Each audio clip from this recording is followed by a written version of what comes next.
dating abroad is not easy. Dating abroad when you're a student, it's not easy. I mean, it's easier for if you're young and the only thing you're doing is dating for fun. But I'm an old student.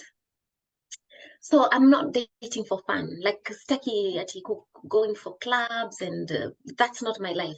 I'm dating for a purpose and I'm dating maybe for marriage or for a long-term relationship. They say, I think at the time they wanted like 3 million or 4 million in my bank doing nothing for 4 months. It should be there just, for them to see that I have money to go there. But who has 4 million? What a 4 million? Who has 1 million? Even 1 million. At the time, what at a 1 million? Who has even 500 sitting in the bank just, waiting for people to see that you have money? Nobody. So nikakaa hapo, nikawaandikia, I wrote to the school and said, I don't have this money. Could you give me 1 year? So I deferred 1 year and I'll try to look for scholarship, try to ask for people to give me some money. Nothing.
Hello guys, welcome to yet another episode of Heart to Heart with me, your host, Purity Amani. And today I am very excited to host this beautiful lady all the way from Cyprus. And before I introduce her, I would like to tell you, thank you for returning back. Thank you for those who have subscribed, and thank you so much to those who have shared, because it is by sharing that we reach to as many people as possible. And also, if you are there and you want to talk to Heart with Purity Amani, email us, call us, WhatsApp us, and we will be right there, because Heart to Heart, it's where you listen without being judged or questioned. So, without much further ado, allow me to introduce these beautiful ladies, so that we can commence. So, mgeni wetu, karibu sana. Asante. Yes, my name is Maureen Morori. I'm from Kenya. What should I say else? I am in Cyprus at the moment. I am married and I have one tiny little baby. I call him my human pumpkin, and he's one. He turned 17 days ago. Wow. So he's 1 year and 17 days. Congratulations. And it's a beautiful, thank you so much. It's a beautiful journey to be a mother, and it's also challenging, and it's more challenging to be a mother abroad without your family, without your mom, because I don't know, there's something about being a mother that you want people that love you to be there to hold your hands and to walk with you. But basically, I'm a journalist. Yes, I forgot to say this. When you become a mother, I think you forget about those other things. So I'm a journalist. I work as a freelance writer at the moment, and I've been a journalist since so many years ago.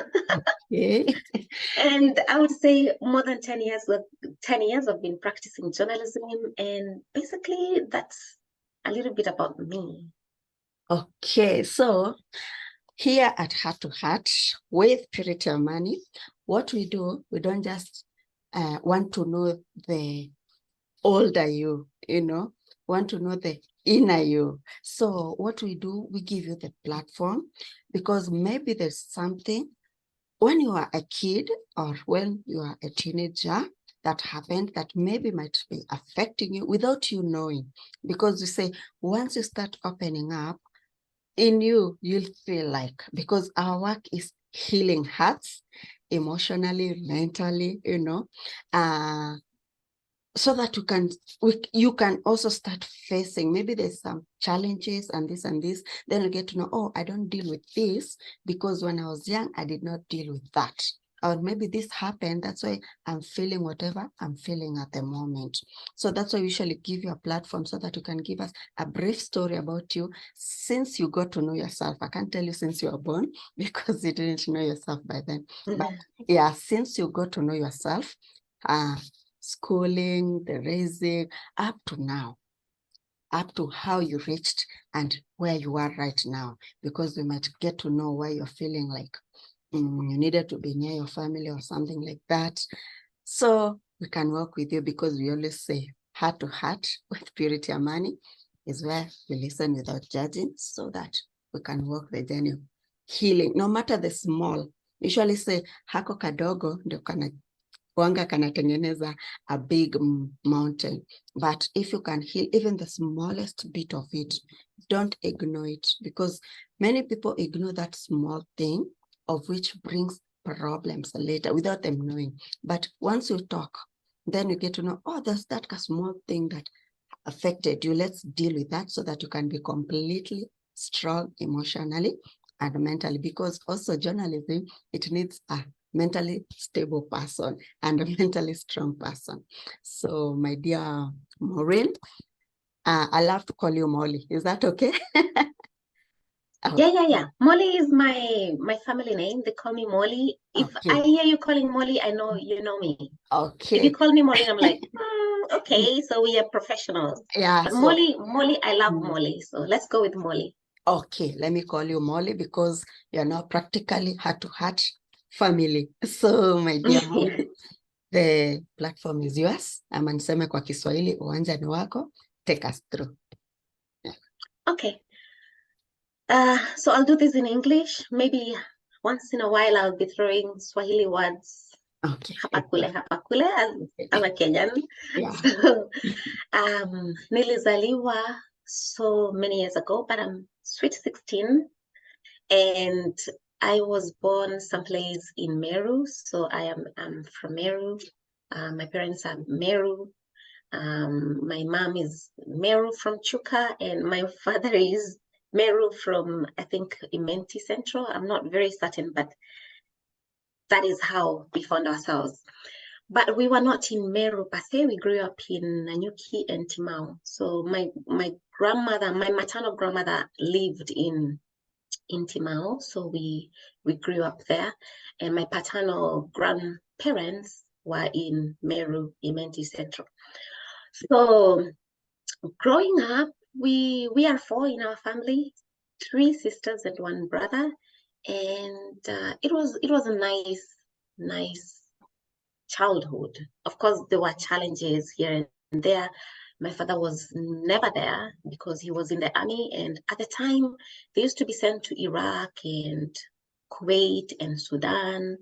So he was never there most of the time. So he was going out.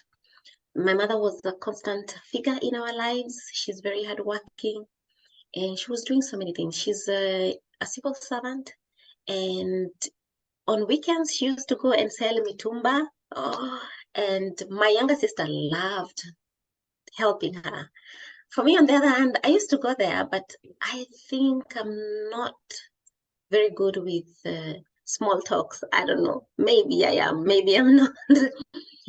I would go there, but I would get bored quickly. But my younger sister would go there and help her and do all these things. So we grew up in Timau, and she would go and sell mitumba on Timau market, someplace. It was open, but I think these days they have built things there. It was open market.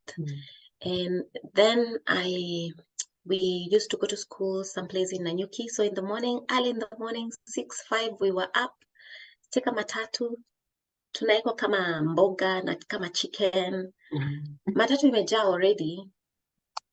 like 14 seater, like ilikuwa inaangaliana hizo matatu za kitambo. Yeah, I remember. So by saying this, people can already tell how old I am.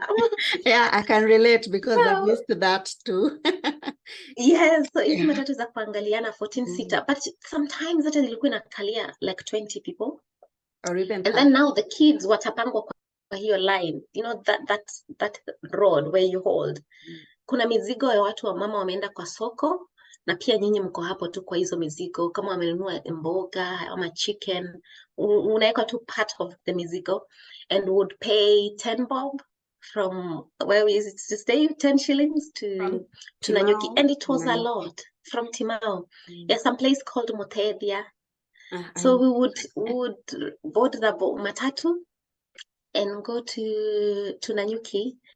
Tulikuwa tumeinama hapo and tunalipa 10 bob, and sometimes that was a lot. Like that time we were only 2 of us who were going to school to Nanyuki.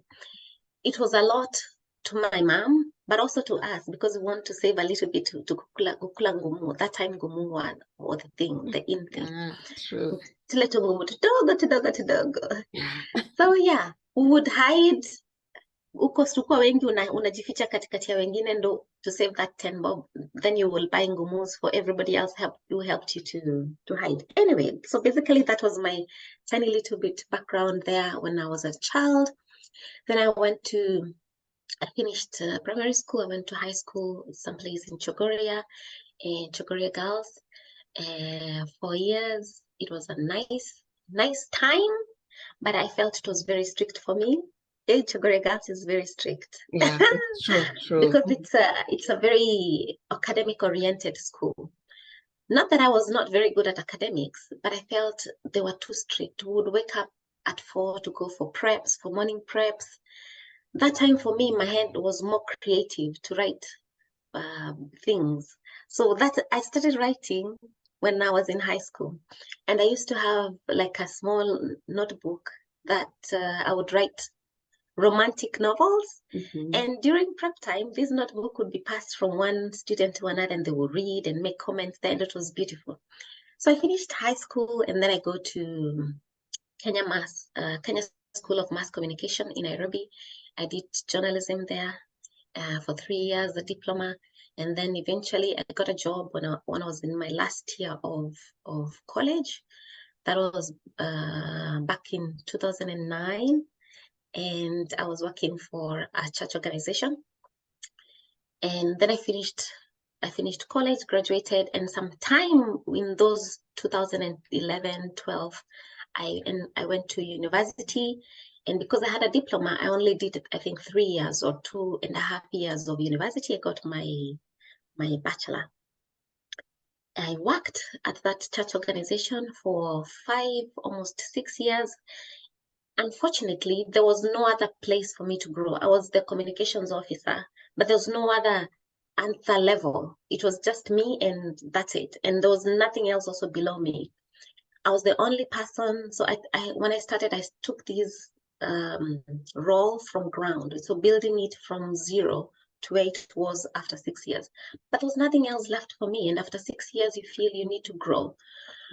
So it's at that time that I started my desire to go outside. Even when I was writing these romantic novels, if people can remember, or if I can pull out a copy, I used to be either I was married to somebody who was living abroad, or I was abroad and this person, I don't know, but there was something about me and being outside of Kenya. So when now there's no opportunity for me to grow, this idea came back to me. What if I went to do masters abroad? What if I found a job abroad? So those were things. And even when I was this 2005, 4, 6, I was already starting to have this desire coming back to me. So when now I don't have a motivation to continue working there, because there's nothing else. I'll only be a communication officer for the next 20 years. There's nothing else to grow into. So I started looking for opportunities to go outside, and I got I would say I got an opportunity to go to United Kingdom. at Leeds University. I had applied and they gave me a chance at Leeds University. But pesa to go to London or to the UK, it's a lot of money, my friend, lots of money. So I have my paper, and they say, I think at the time they wanted like 3 million or 4 million in my bank, doing nothing for 4 months. It should be there, just, for them to see that I have money to go there. But who has 4 million? What a 4 million? Who has 1 million? Even 1 million. At the time, what at a 1 million? Who has even 500 sitting in the bank, just, waiting for people to see that you have money? Nobody. So nikakaa hapo, nikawaandikia. I wrote to the school and said, I don't have this money. Could you give me 1 year? So I deferred 1 year, and I'll try to look for scholarship, try to ask for people to give me some money. Nothing. Purity. I asked all those people, all those family members that unasikianga they're in a good places. And my only thing was, just give me 1 million. I'm not going to use it because they just want to see. I put it in the bank, and after 1 month, 2 months, it comes back to you. Hakuna. 1 year, I had this hope that, this person, I know him. Like, he's our family. He can help me. Huyu, the way nakuanga kitu support, haezi kosta, haezi nikata kunipea, na mimi sitatumia. 1 year just went by like this. And at the time, I had already quit my job because I had this hope, like, I'm going. So I had quit my job, and I was staying at home just waiting for that thing to happen so that I can go to study. It didn't work. So 1 year passed, and I didn't have it. I'd already paid like 100,000 as deposit, because to get the acceptance letter, you have to pay at least 100,000 as deposit. To them, it's just 1,000 pounds or 1,000 euros, but to Kenya, it's 100 plus thousands. So when I was working at this organization, I had some savings, and I was also in a SACCO. So this is where I got the money from, and I paid to the university. I took it as a loan, if I remember, and I paid to the university. And they had said it's non-refundable. Deposits most of the time to the universities are non-refundable. When I wrote to them after 1 year, I don't know what happened, Purity, but the first email I got was like, no, it's not refundable. And it broke my heart. But then I said, okay, I knew it was non-refundable, but it broke my heart that now this is what I've been told to me, But a few hours, 5 hours, I got another email, and they said, oh, we spoke to the board, and they said, yes, we'll refund your money, but we'll deduct like the fee, the transaction fees, vitu kama hizo watatoa. So they sent me back, I think like 70,000. And I was like, that's okay. It's better than nothing. So now I have 70,000. I have no job. I'm working as a freelance writer or journalist at the time. I had a few gigs here and there, but unaona sasa hakuna mshahara ya day to day, like month to month. And at the time, our younger sister had already left with her high school friends. They found about North Cyprus. Where I am is Cyprus, the Republic of Cyprus, but there is North Cyprus. So Cyprus is divided into two. I would give a scenario like North Korea and South Korea. This is the scenario that I would give so people can understand what it is.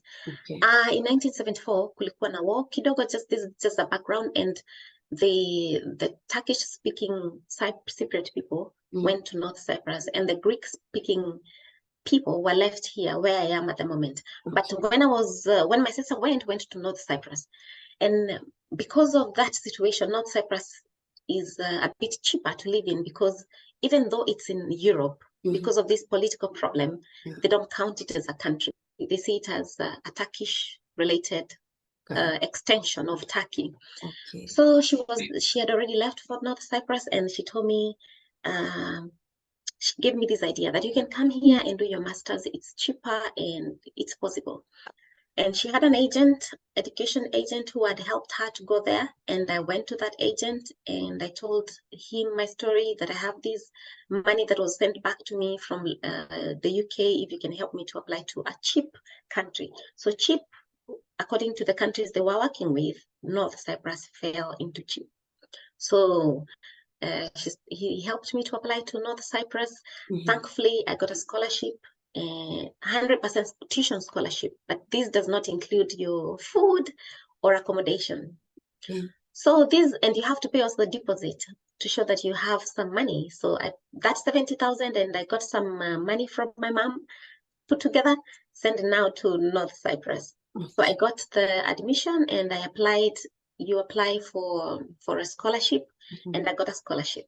And now sasa ni kutafuta pesa ya kwenda huko. You have a question? Yeah. So, Yes. Molly, during all this time, I've heard you just mentioned your mom. Where was your dad during this time? As I said, he's never been there physically. Physically, but I think he's never been there emotionally either. Because he was in the army. I think he didn't know how to be there even when he was there. So even when he was at home, I don't think he knew how to be a father. I'm sorry to say this. He didn't know how to be available for us, because maybe the war traumatized him. I don't know, because now that I'm older and I have seen documentaries of American war lords coming home with trauma and they don't know how to deal with themselves. In my head, I want to say maybe this affected him, or maybe he was always like this, but I didn't know him before he was my father, so I just know him as my father when he was in the army. So he was not there physically, and even when he was home, he was not there. And yes, so a background, where was he? When, at this time when I'm going to North Cyprus, maybe it had been 10 years or more since they had separated with my mom. So they separated a long time ago. When I was after high school, I think. Sometimes after high school, they separated. We moved to Nairobi. So the four of us plus my mom, so 5, we moved to Nairobi, and it was left in Nanyuki, because at the time now we were living in Nanyuki. I was left there at the family home, but we left. Like my mom left. I was in college, maybe the first year of college, and my mom came and we looked for a small house in Kasarani, Nairobi, and now we were living there. So when all these things are happening, getting my first job or coming to North Cyprus, he was not there physically at the time, and also emotionally, because now he's not even there completely, because they have separated, so there's no communication at all. Yes. Okay, let's continue. So you have arrived at North Cyprus? I am in North Cyprus, and I'll make it faster. So fortunately, I have a scholarship, and in exchange of this scholarship, I have to work at the university, but they will not pay me. So this was the plan. And I work for 3 months without pay. But for my sister, it was easier because she had a scholarship also. I think 100% scholarship also, but she was not working at the university in exchange of this scholarship. For her, it was free. But of course, no accommodation, no food. But sasa mimi, I have the scholarship, but in exchange, I will work for the university for free. Sasa, I need some money to pay for accommodation and food. But hakuna time, because if I'm not in class, I'm in the office. So after 3 months, I started thinking, gosh, I need little money. I was still working as a freelance writer. I had some small gigs that I was doing, but nitamaliza kazi 5, and my master's classes, thankfully, were starting at 7 or 6, and I will finish at 9. And then I will go home and start writing. And then meaning I will sleep maybe around 4, and I have to wake up 5 or 6 to travel to the next city for my university, for the job. Hey, it was hard, like really hard. Anyway, I managed to do that, but after 3 months, I was really tired because I'm not sleeping enough and I'm working too much. So that job that I was working for at the time, ikaisha. So I had time to think and to start thinking, maybe I can look for a second job now, hapa, North Cyprus. But it didn't work out. So ndo maana nikaongea na watu wa ofisi, and I told them if they could start paying me something small, so to pay my rent. Thankfully, there was a position, not in the same office, another positions in admissions, and they moved me there in admissions, and I started working there with international students, and I started to get little money to pay for my rent and food. And this really helped me because I remained in that position until when I left. So now I have a job in the admissions office. I'm working with international students. It reminds me of my communication work back in Nairobi, because it's generally talking to students through email, through phone calls, speaking to parents when they call. How can I get to know about the school? Those who are new, those who are old. It was like a central place where all international and sometimes even local students come to get information about anything. If they want to defy, if they want to pay, if they don't have money, if they need a scholarship. So basically, we are just dealing with students and parents and anybody who wants information about the university. Okay. I stay there. I also get a chance to, when I finish my master's, I get a chance to teach English as a second language, because North Cyprus, they speak Turkish. Okay. But they have for local students, they teach them in Turkish language. For international students, they teach in English, but you also learn Turkish as a language. Okay. Kama vile tunasoma Kiswahili, Kenya. But it's not that deep. It's just basic language. How do you ask for water if you go to a restaurant? Like this, just social skills only. Okay. So I get a chance to, when I finish my master's, I get a chance to teach English to the university students, and I'm also working the admissions. So life inakuwa ni rahisi kidogo, because now I'm not asking for money from home, so we can survive by ourselves. Of course, it's not much. Sasa nianze kutuma nyumbani like, oh, niko abroad, I have money, buy land. It's not that kind of money, no. Yeah, I understand. Just to sustain ourselves, and it was good. And it continues. When I finish my master's, I also start thinking, nikirudi Kenya. At the time, of course, now Kenya looks, life is becoming difficult. I can hear people hawapati kazi. And nikirudi, nimefanya English language teaching. Is not marketable in Kenya. I mean, everybody speaks English. Unless I get a kazi, nipate kazi kwa these international schools. But it's difficult. It's difficult because I feel nitakuwa naanza tena from scratch. But here where I am, niko na kakitu. Like I have, even if it's not a lot of money, I have something small that is working for me. So these things are getting into my head. Should I go back to Kenya? Should I not go back to Kenya? And also remember, I told you that I had that thing in my heart that I always knew that I will. So I have these ideas in my head. And also remember that I told you, I always knew that I would live abroad at some point. I don't know, as a psychologist, maybe you can tell me, or is it a psychological thing? Is it a spiritual thing? I don't know. But I always knew that at some point, nitakaa maju. Yeah. I'm sorry to say this, but it looks weird. No, it's not. It's like most people nilikuwa na dream. hako kakitu. It's nilikuwa na hako kakitu. Na sasa time ya kukaa maju imeisha. So nirudi Kenya. So these are the thoughts that are coming to my head. Yeah. So I have when I'm working at the university, I have an opportunity to pursue PhD. So they're saying, you don't have to go. You're already in the admissions. We like you.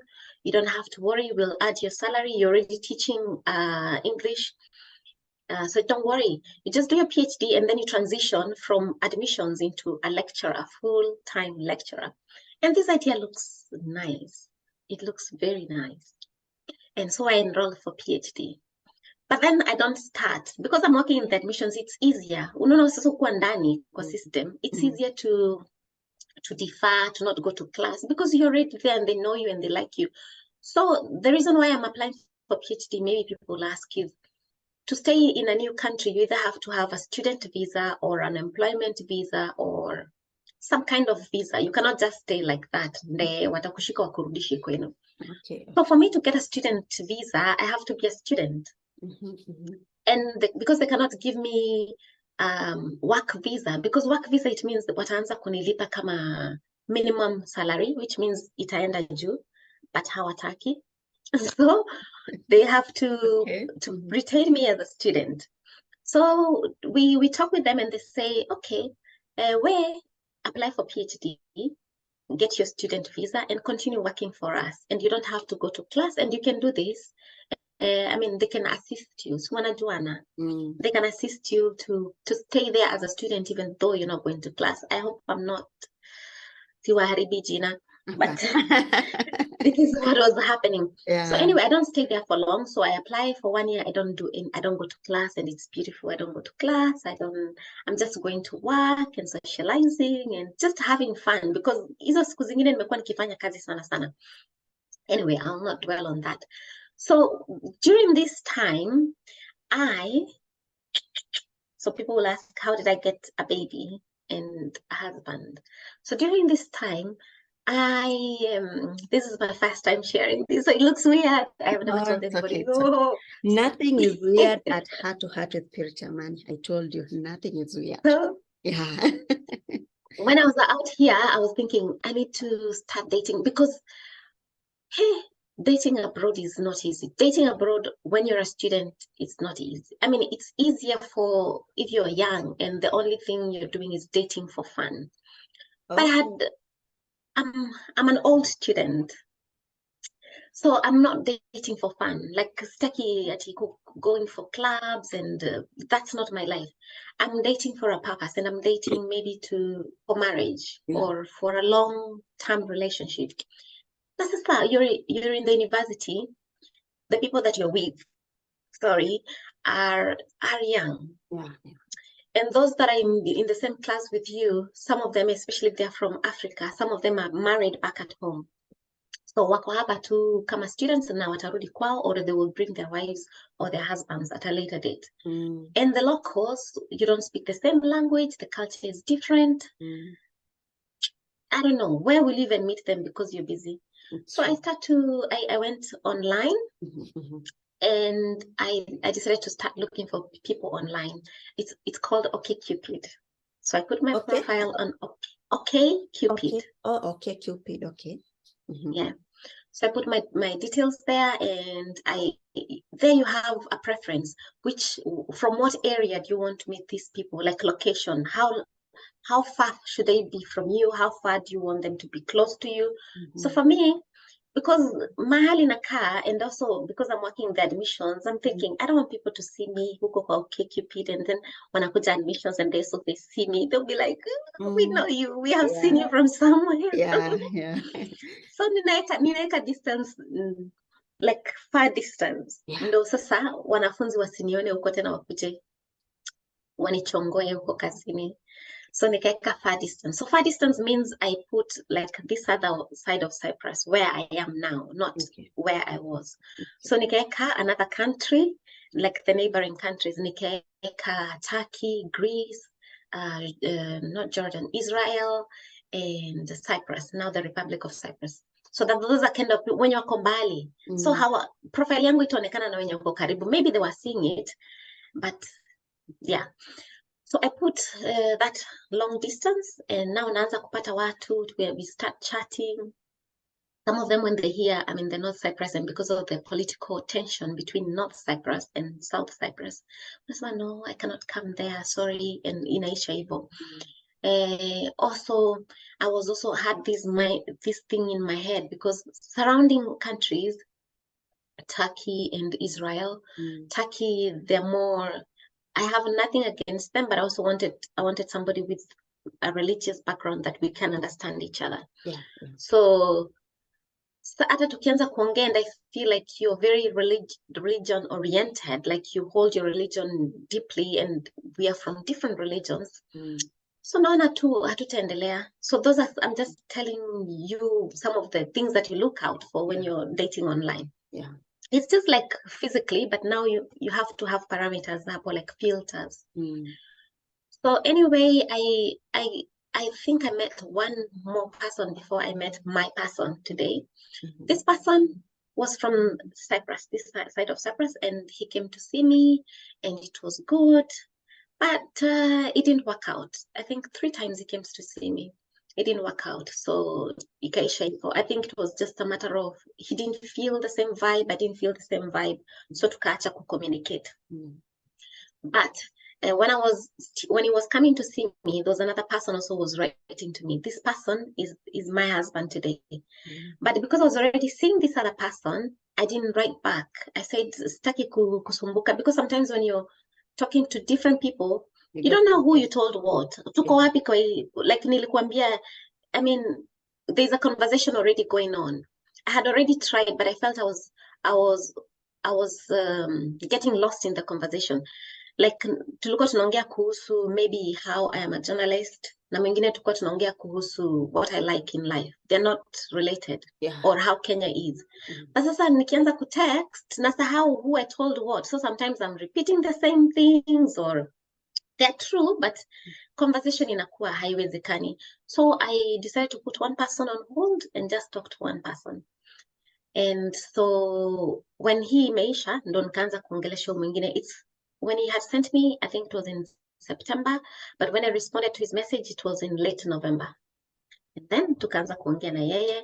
December, I remember December 25th, I was at home and it was at night and I was missing my Kenya, my family in Kenya. And somehow he was online. And tukaongea. That night we really chatted like sana. Na hapo I think ndo tuli exchange numbers. Sasa tukaanza kutext kwa phone numbers. To cut the long story short, he comes to see me in January. I was doing my exams. So after I think my final exams. So he comes to see me in January, and then I think we liked each other and we continued. He would come 2 months. This is 2019. Tulianza kuongea 2018. So 2019, akakuja kuniona on now the other side. So he crosses over. I think this was his second or third time to come to the other side. For the Greeks, going to the other side, it can be a little bit difficult for them, because at one time this country was one united. So going to the other side is a reminder that we lost one part of ours, you know. So it can be challenging for them. But he took courage and came to see me, and he would come every 2 weeks, weekend, or every beginning alikuwa anakuja every month, and then as we continue to know each other, anakuja every 2 weeks, like this. We chatted for long, yes, and then COVID came. COVID came, and now he couldn't see me. I think late 2019, 2020. For almost 1 year. Hakuja kuniona tena. It was the difficult time, really difficult, but also it was a beautiful time because we got to know each other through talking and texting. I think it was a good time for us. And then so tuko hapa. So this story is now joined where I'm now applying for PhD and it's on hold. And now I have a guy that we've been dating since 2018. This is late 2020. And now we are thinking, should I come to this side so that we can start to date and meet more often? Or, I don't know, should we move to another country? So iko hapo. And because of COVID, I think there was that fear. What if this thing never ends? What if it comes back again? And all these questions. And we like each other. How can we be close to each other? So those things are coming to head. So we go to 2021. Is it? Yes, we go to 2021. And in 2021, we start to think, how can we be closer to each other? And it's a conversation that goes on until August when he proposes. And at this time, 2021, at this time, because I think nilimaliza my master's late, early 2020, ndo nilifanya defense, nikamaliza. It's been, since 2018, it's been almost 3 years of dating online. And also physically, because he comes to see me. So now how do we meet? How do we come together? So he proposes in August. I say, yes, of course. But now the challenge is, how do we move? Put in mind that being on the other side in North Cyprus, and being that I'm from Africa, I cannot cross with my passport. The only people who are allowed to cross from the north to the south, now from the Turkish side to the Greek side, If you have a British passport, American, or EU, I think generally people with EU, European passports and American and maybe a few other countries can pass. Africa, you're a refugee. Wakikuona tu hivi, wewe ni refugee, like you're running away. Yeah. I remember one time I even went to the border after COVID. I'm like, hey, let me try. Maybe they will allow me. They said no. I felt so sad. So anyway, August comes, and after the proposition, we start thinking, how do we come together? I cannot move from that side and come unless nitoroke, like niibwe.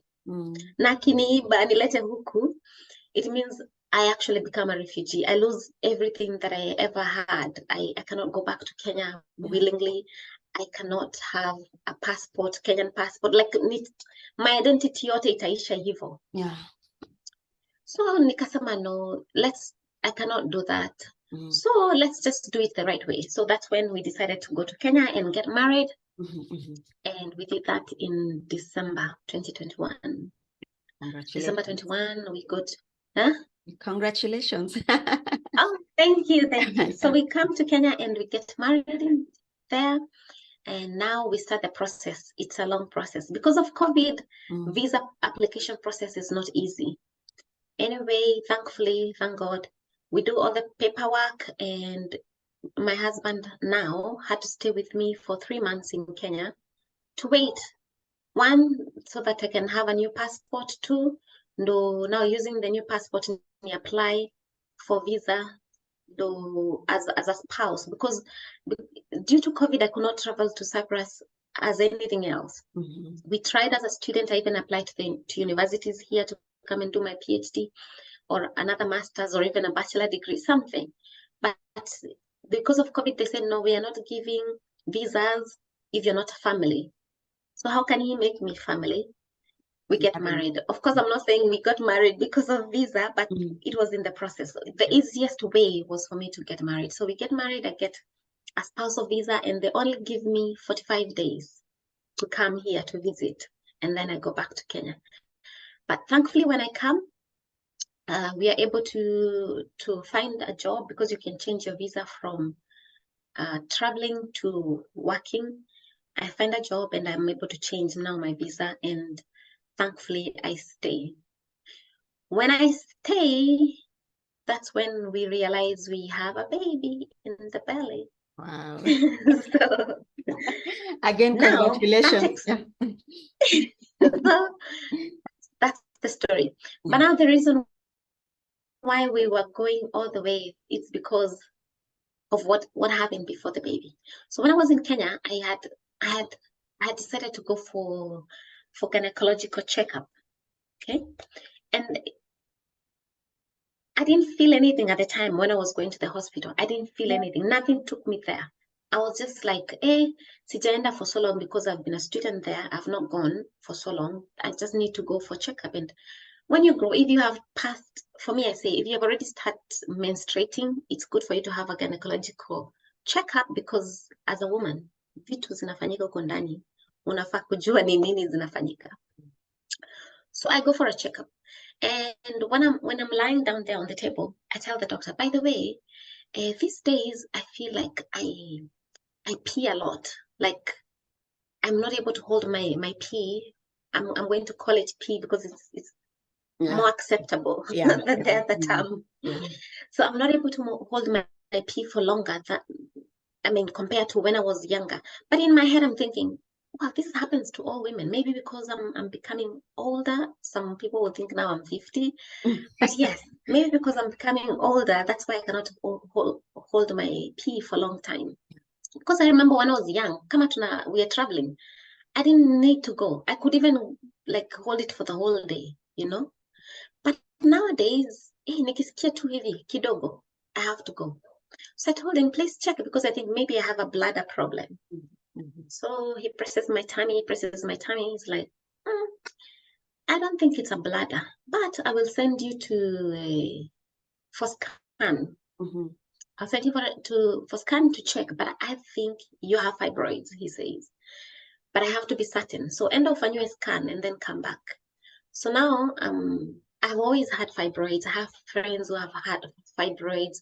I've been there encouraging them, oh, don't worry, don't worry. So when it's shocking to me that I have it, that I never knew, or that the doctor says that I have it, and I didn't know. I didn't have like really physical symptoms that I can say this is the reason why the doctor thinks so.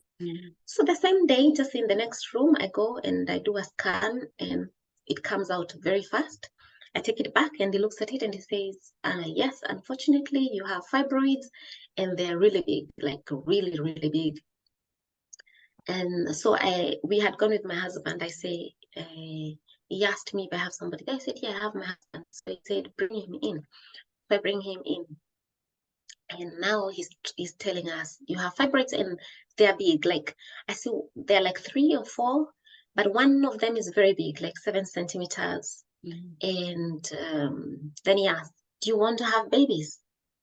This one he asked is a month after we got married. Wow. So we got married in December. I have gone for checkup in January. So he tells me, do you want to have babies? I'm like, yeah, I mean, we just got married 2 days ago. What are you asking? I said, if you want to have babies, I would suggest that you have a surgery. Like, I just came here for gynecological checkups. You tell me I have fibroids, and then you tell me I have to have surgery. Like, these are not good news. How can you just go to hospital for a normal checkup and all of a sudden, ni karibu ulazwe, you're very sick? Yeah. So I say, okay, I'm shocked. I don't even know what to say. He says, I'm sorry to say that you will not be able to have kids, to have a baby, let me say. You will not be able to have a baby the normal way. And if you have a baby, you probably have lots of pain when you're carrying this pregnancy, or because of fibroids, the baby will come out. So just bad news after bad news after bad news. What to do, he says, I will schedule you for a surgery after a month. So nakupea, he prescribes blood thinners. He says, I'll give you blood thinners. You go take these blood thinners so that when we're doing the surgery, hautableed sana. I'm like, okay. So I think I'm in a state of shock. So whatever he says at this moment, I'm just saying, okay, okay, okay. So he prescribes the blood thinners. I go and get the blood thinners, and then I go home. And we're just shocked. Like, so now I have a surgery in a month. I'm like, hey. But I need a second opinion. So I go home, I'm really sad. At the time when all this is happening, I was staying with my sister in a house because we were there to do the marriage and all. And now it has taken a long time, so we are staying with her in her place. So I tell her, you cannot imagine what happened. This is what the doctor said. And she said, oh, don't worry. Go to another doctor and get a second opinion. So, but although she had referred me to this doctor, so she believes and trusts this doctor that said that I have fibroids. But I don't know this doctor. So I said, okay, let me go to another person. I go to another person and I don't tell them that I have been checked. I say, I came here to see, to check me if I have fibroids because I feel like I have. So the doctor does the checkup and he says, yes, you have fibroids and 3, 4, and one of them is big, 7 centimeters. In my opinion, you will not be able to have babies. He repeats the same thing again. What can I do? I will schedule you for surgery. So he says as well, you should do it in the next 6 months. You should do it if you want to have babies because it will be very difficult for you to have a baby. So I'm thinking maybe that where the location of the big fibroid was in a place where maybe fertilization will not take place, and if it did, maybe it would affect the pregnancy. Again, I'm heartbroken, so I go home, tell my sister again, oh, same thing happened. I have fibroids and I'm not having a baby. And it's breaking my heart because God, if you have waited to have a baby, I don't want to say that I had waited to have a baby, but as a woman, as me, I think I wanted to have a family at some point. But then I have just started this family 1 month ago. And also, I'm told maybe we'll never have kids, or at least not in the natural way. So I'm really sad. And my sister says, oh, don't worry about it. I know some lady who's doing with herbal medicine. I'll take you there, take this herbal medicine and see. So we sit down, the three of us, and we decide, first with my husband, and we think, surgery is not the best thing to do. I mean, I have not tried to have a baby and didn't get, so why would I rush? I have not physically been trying. So let's not rush. Let's give ourselves 1 year to actually try to have a baby. Then when it doesn't work out, we'll go for surgery. And then so my sister tells me, if this is your plan, then I'll take you to one lady who's doing herbs. Yeah. And so I go to Nairobi, someplace, and they give me bottles, like 3 bottles, but only one I can take per time. So I buy 3 of them, and I go home, and every morning I start taking that mitishamba. It's very, very, I never thought at some point I'll be taking mitishamba, but yes. So I started taking mitishamba. My grandmother used to take mitishamba. It was, she believed in them. Yeah. So, It's true. sasa ni mimi ndo nimeanza kukunywa mitishamba we. Na I'm not even a grandmother yet. Sasa nikaanza kukunywa tu pole pole. And also we decided, me and my husband, every night and morning before we sleep, we have to do like a meditation and start calling this baby to life, like, we love you, you should come to us. These things we're saying. So ni maombi sasa. And the fibroids will shrink. So we are just doing affirmation every night and every morning. We're doing affirmation, holding my belly to say, hizo vitu tumeambiwa ziko sawa, but we don't accept them. We accept a baby, we accept all these things hizo. So we do positive affirmations. Kila siku tunafanya. And some days when I was doing it, I didn't know how hurt I was. I remember one time, because in the morning, for example, he'll be the one to say, and then at night, mimi ndo nitafanya hizo maombi.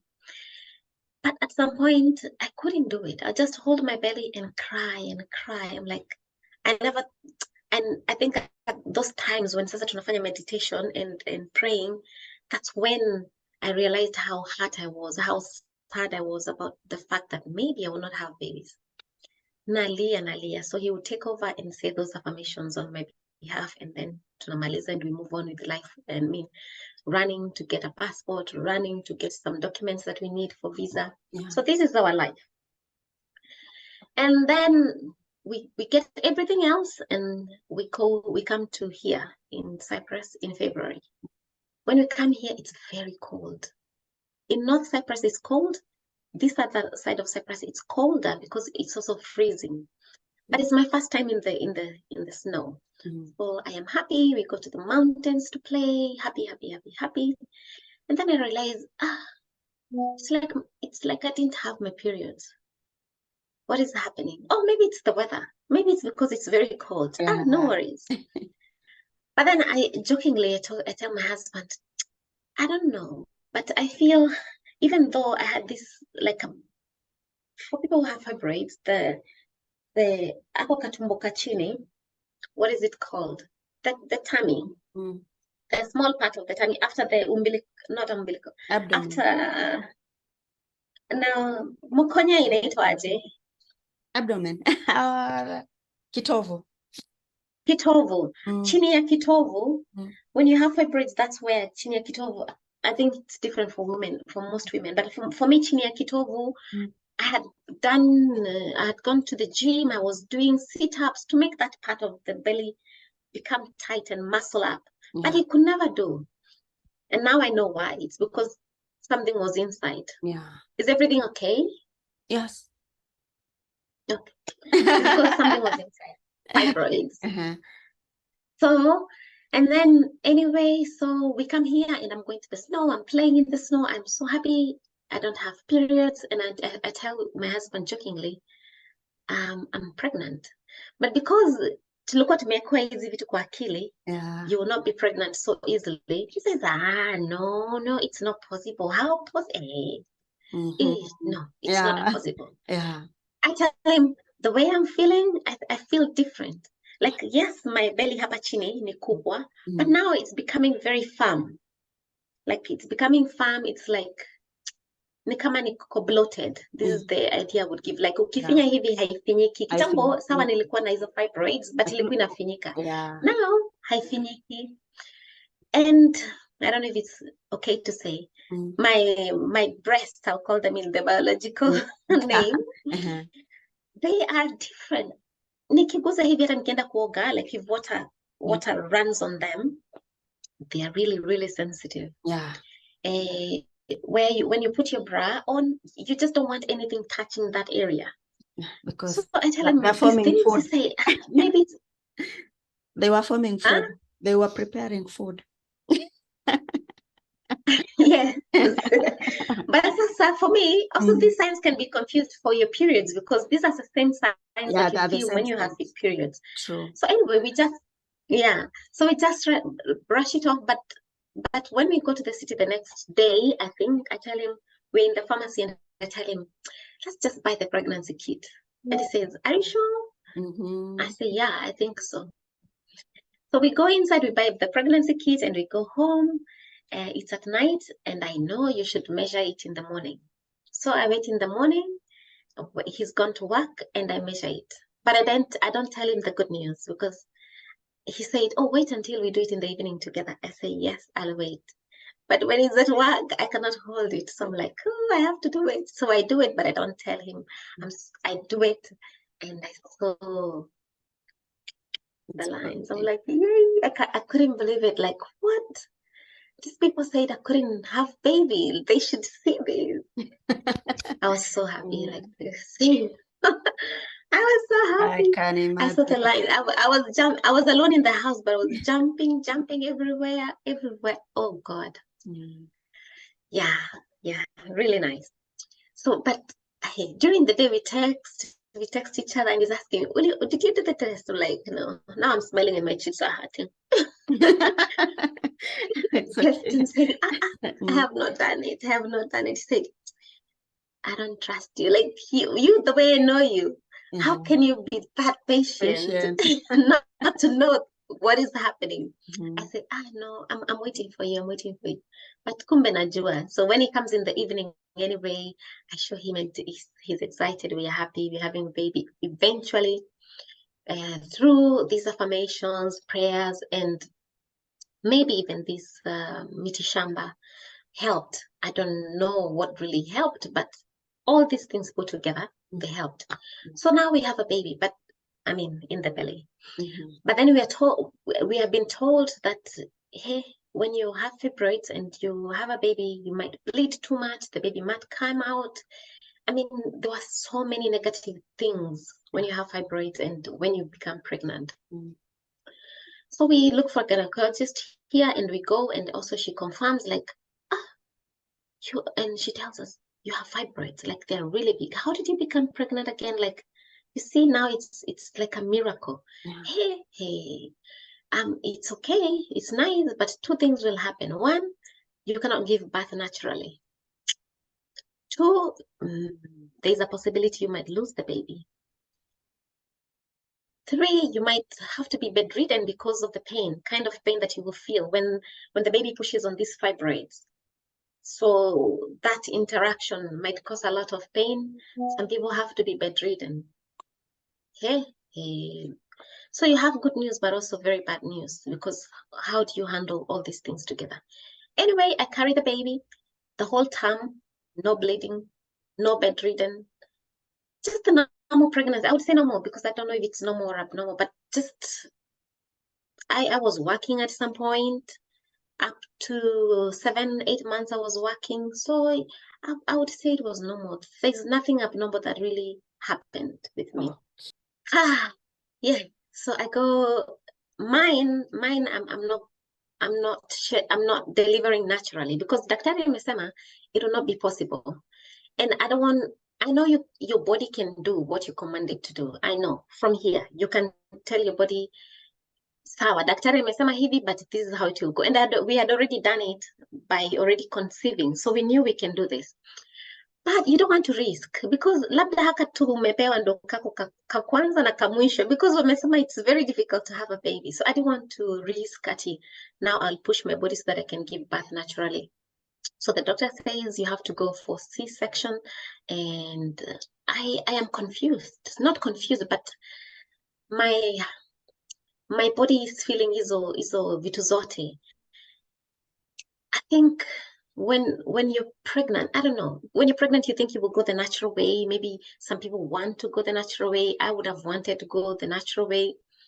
So kuna hiyo, that my body wants to do that, and also my brain, but also there's this other part that the doctor said you can't. So na fight na hizo ideas zote mbili.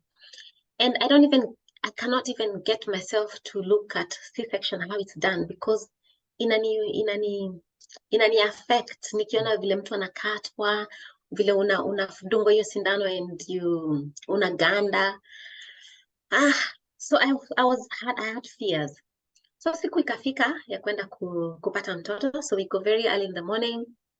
I know people know you don't eat the night before when you're scheduled for a surgery in the morning, so you don't eat at night. So yangu ni asubuhi na mapema, tunaenda ndani, and then wananidunga hiyo sindano ya kugandisha mwili, but only halfway. So I have my senses, I can feel, I can hear, I can talk, hizo vitu zote. But when they dunga hiyo sindano, tongue yangu inakuwa very heavy. I don't know if this is what happens to other women. It becomes very heavy and I feel like it's swollen.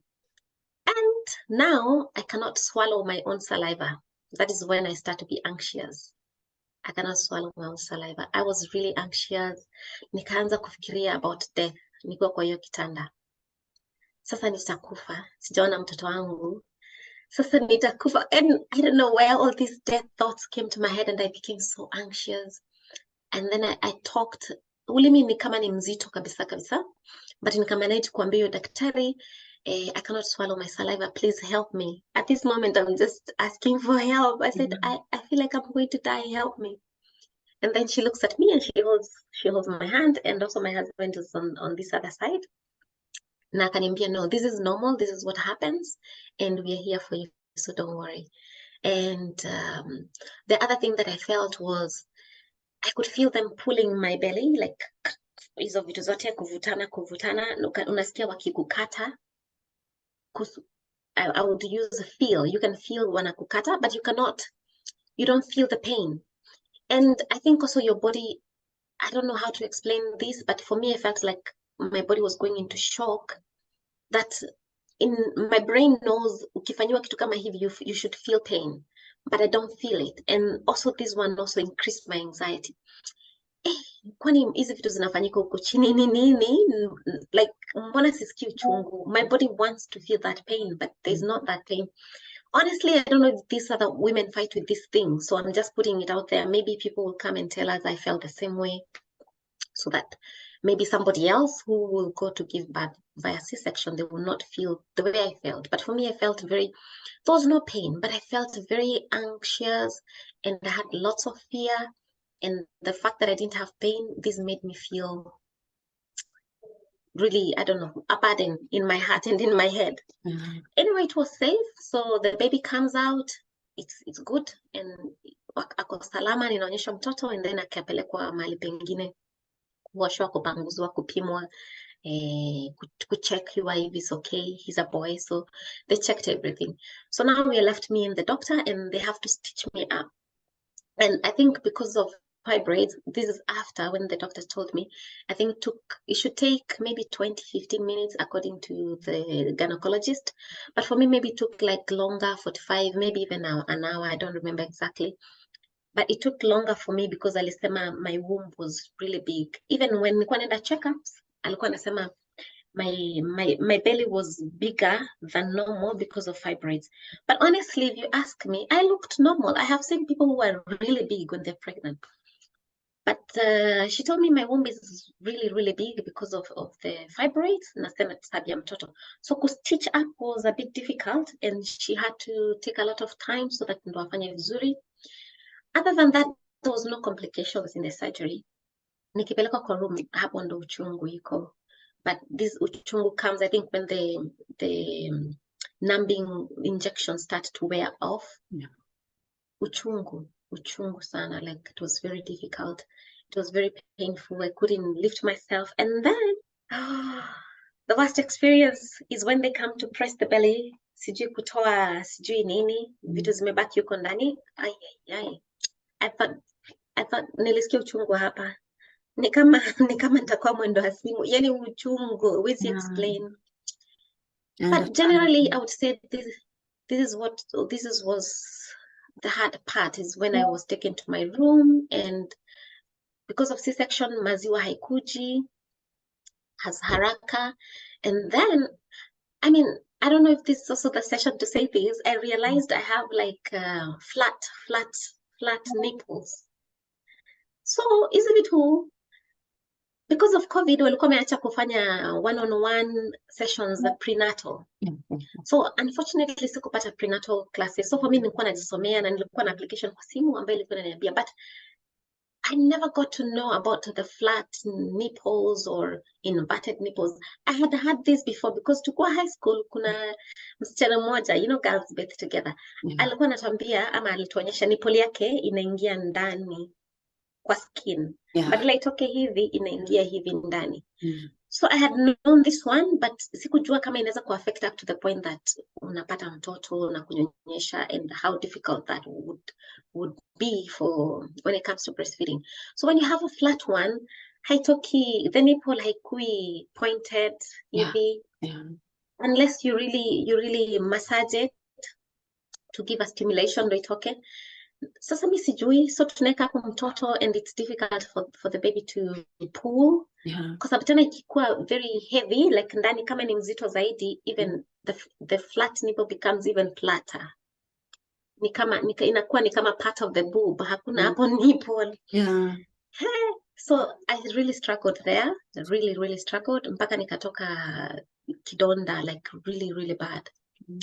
Yeah, and I think at that moment, when eventually after 4 days when I went home, luckily my mom-in-law came to stay with me for a week and helped, but she's a bit elderly, like she's in her 70s, so angesaidia tu labda kushikilia mtoto for a while. The first week and the first month it was okay because my husband was home, so haikuwa ngumu. Afterwards wakishaenda wote waende kazi, and then my mom-in-law goes back to her place.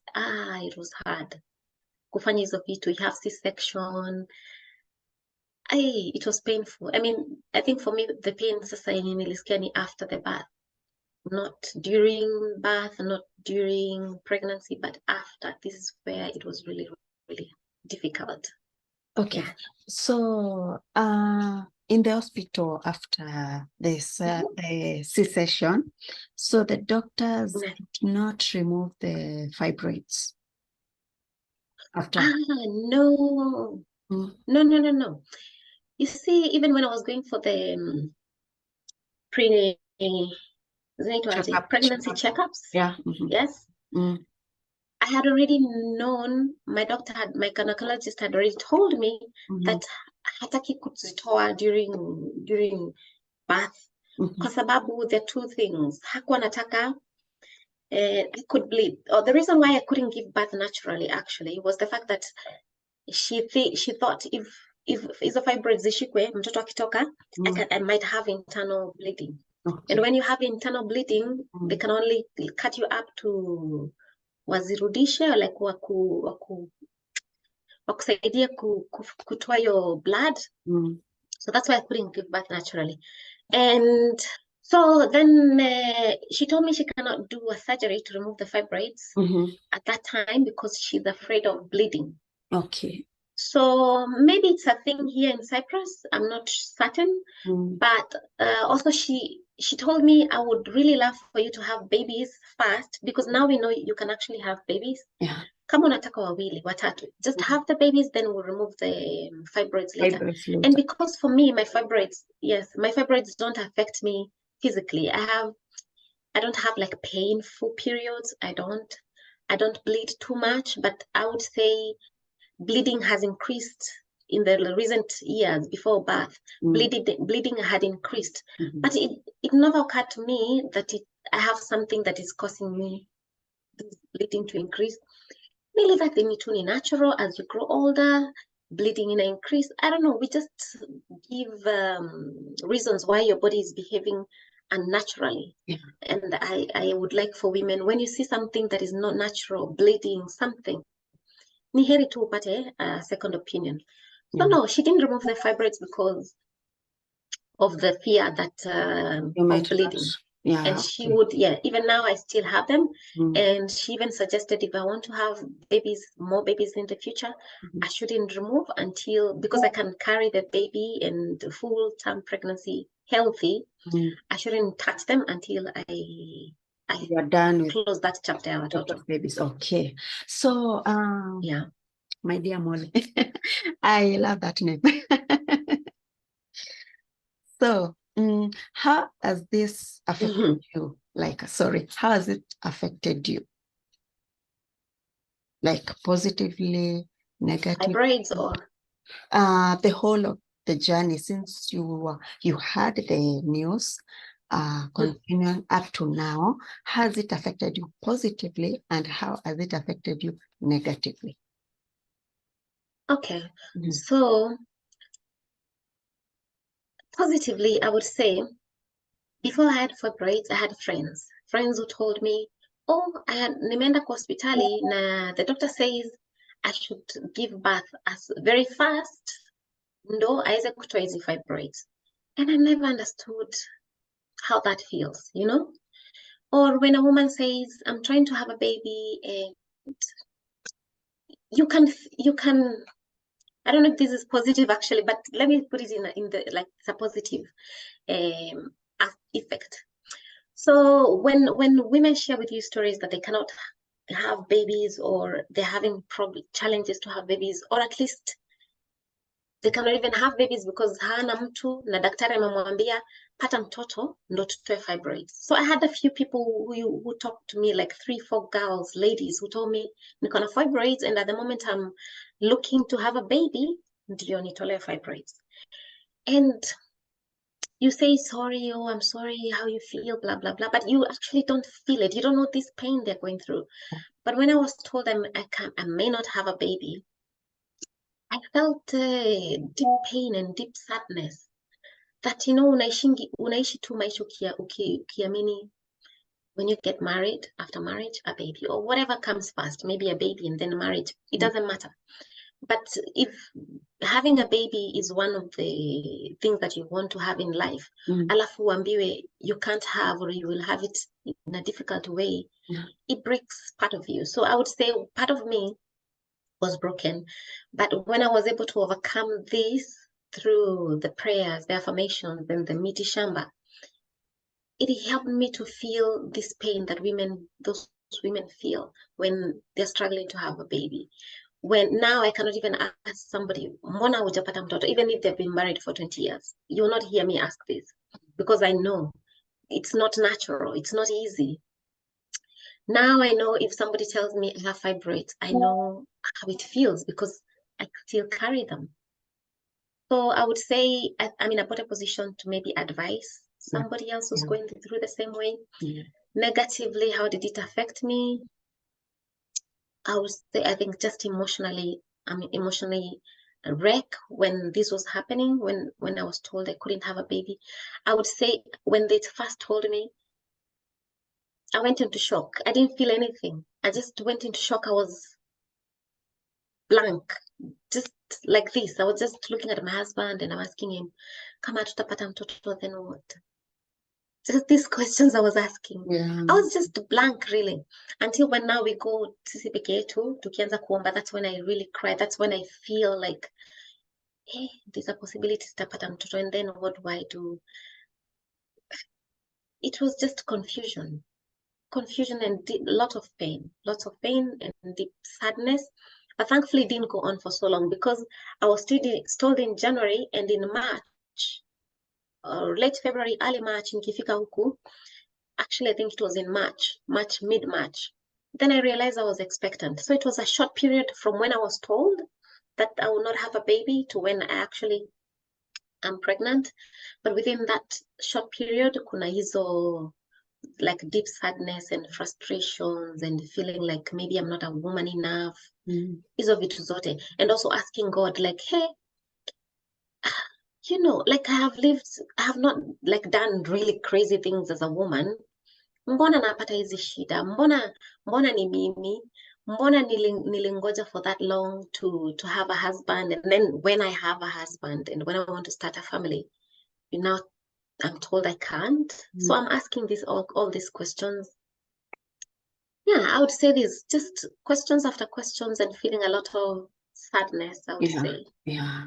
Yeah. Okay, but how about now? Now, how are you feeling right now Now about the whole thing right now I feel it's okay. I feel okay. I'm in a good place. I don't feel sad. I don't feel anything. I don't blame those fibroids. I just carry them I just carry them. They're like part of me. Yeah, and you're no longer scared, right? Well, I am scared. I mean, I want to have another baby, right? So those things are in my mind. Will I be able to carry another baby? Will it be easy? When I think about the surgery that I will go through, sometimes I think, do I want to go through it again? Because it's, in my opinion, I don't know how other women felt when they have gone through C-section, but for me, it was not a good experience. There was no pain, but hiyo kuingia hapo kwako karoom peke yako, it's very cold. I think it feels like a little bit of death. So I think I would say I experienced some kind of death, but I'm still alive. It was cold. You cannot do anything. People are doing something to your body that you cannot feel, like no pain. You cannot feel pain. Wanakuvuruta tu. And for me, I think it's, in my opinion, it's better to feel the pain because your brain is able to cope with the pain, but the brain is not able to cope with the absence of pain in a place where you should feel pain. And for me, hapo ndo sasa inanigonganga kabisa, like nikianza kufikiria I will go into that room again and I will not feel pain. Yeah. Okay. I think that is how will I call it? Subconscious mind or conscious mind. Okay, it's something you've registered in your brain that you have to feel pain if something is Yeah. Subconscious. Conscious, sorry, I'm confusing the two words, subconscious and conscious. It's a conscious mind. You have registered in your mind, and it's ni kama umeweka pia rubber stamp that if I go there, I have to feel pain. But what if you start now step by step? And we had to heart with Purity Amani will work with you there. We go step by step so that you can start registering the subconscious mind now. Subconscious, slowly by slowly, as soon as you know you are pregnant, or even before you become pregnant, we start going there with you step by step until you register subconscious mind and you put a rubber stamp there that there'll be no pain and it's normal not to feel pain. I think so. Also, Purity, I would like to point out that you know, in our society, how we are told how pregnancy is painful, how you have to, when you go to give birth, unararuka, all these things. Yeah.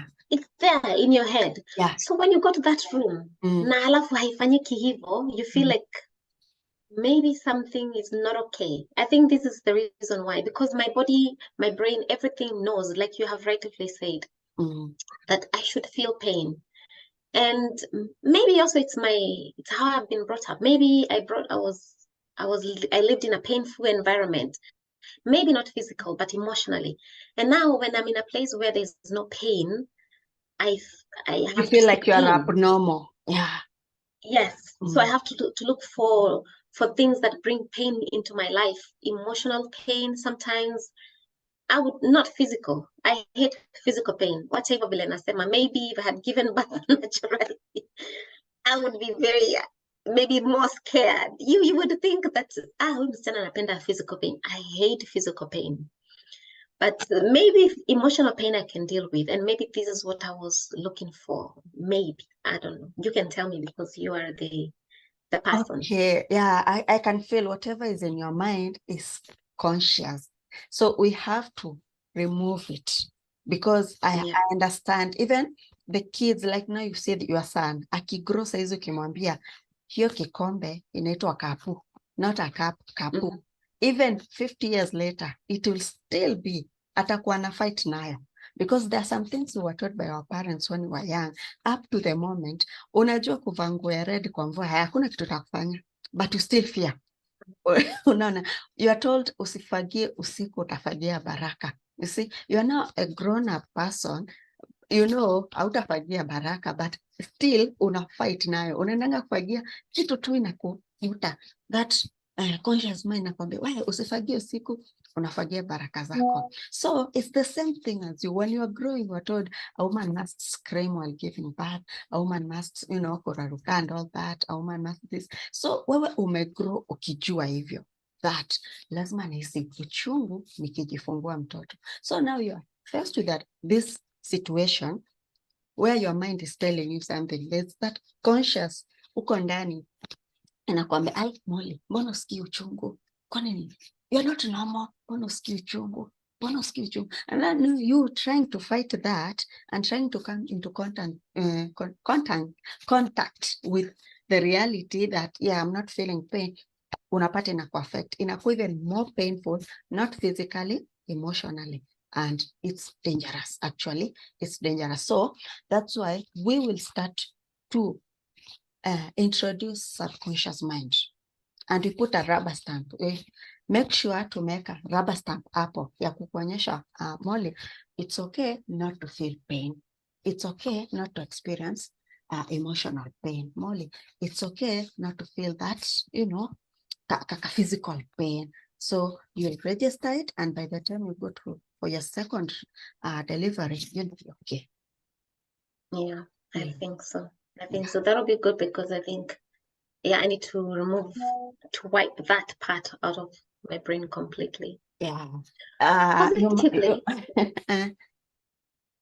Positively, I would also say this experience, the experience of going abroad to study, and I know many students who have suffered in the North Cyprus, and also this experience as a woman with suffering in silence, suffering without knowledge, it pushed me to start a channel, to start a YouTube channel, and to bring women and even men to talk about, one, experiences as a student in North Cyprus, two, experiences as a woman, and the things that we go through, fibroids.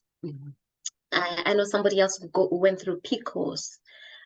It's like fibroids, but different, I think more challenging probably, and also cancer. So I have a channel where I bring women to speak about things like this. So I think positively, it helped me to want to air other people's experiences so that one, they can just let it go, two, they can educate other women.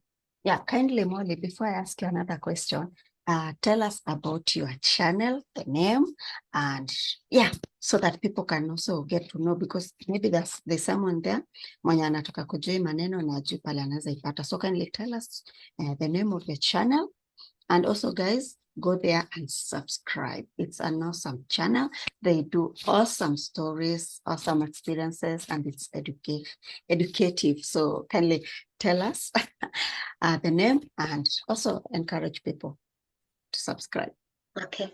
Thank you so much, Purity, for giving me this chance to ask people to come to my channel and show me some love. So I normally interview people on their stories. As a journalist, as a storyteller, I feel stories can bring healing to you as a person by sharing, and also to another person going through it, and sometimes they do not know that, you know, they need to hear these things. So when they hear it, they're like, I'm not alone.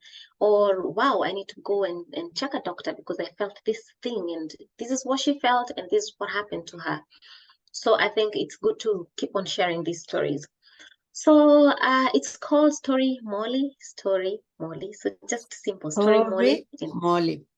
MOLLY. So Story Molly. Guys, yes, go there, subscribe and you'll learn a lot concerning your health too. Also mental health. So rush there. Pinya your subscribe and your bell so that whenever shares a new guest, you can be alerted, and I'll be really happy. So, Molly, moving on. This is just one last question.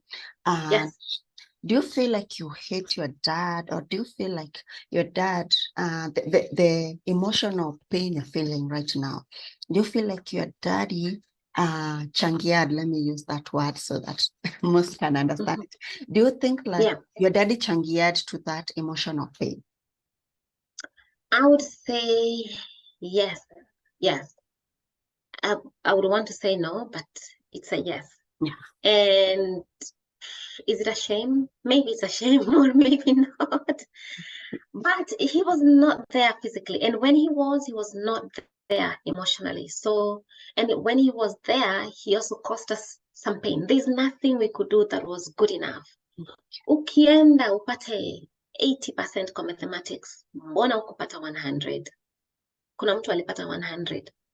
And then he would give you an example of how he probably went to school without food, without shoes, and he got 100. You're like, okay, I'll do better. And when you get that 100 in the next time, hakuna kitu ya maana itafanyika. Atakwambia very good, yes. But hata mimi nikuwa hapo nilipata kama hizo. Now you should remember, mimi sikuwa na viatu nikienda shule na sikuwa na stima. So unaona, yes, you have 100, but kwa sababu uko na stima na viatu, then you should not feel so proud because yeye hakuwa na hizo vitu. So there's nothing that he could do that was good enough.